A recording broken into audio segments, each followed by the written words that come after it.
L'un des bris les plus fréquents sur ces moteurs Power Stroke de 6 litres est celui du tube de vidange d'huile du turbocompresseur situé au bas de celui-ci.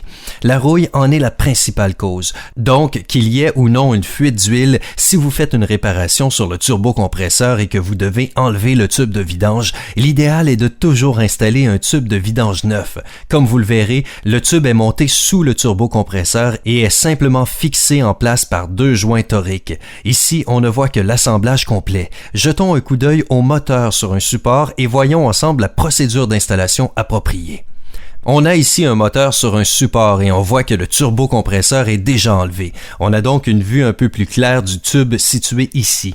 Vous voyez qu'il y a un collier ici qui maintient le tube en place. Ce collier repose contre le socle qui maintient le turbocompresseur en place.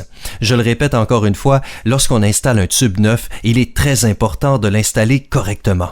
Maintenant, procédons en commençant par enlever ce socle pour voir où cette canalisation de retour est branchée dans le carter de pompe à huile à haute pression. On va utiliser un marqueur ou un Sharpie et tracer une marque sur ce tube. On voit que ce vieux tube est assez rouillé, mais je vais quand même tracer une marque ici qui indique la profondeur à laquelle le tube neuf devra être inséré dans le carter plus tard. Maintenant, en tenant le tube d'une main ferme, je le fais tourner pour le dégager tout en le tirant hors du carter.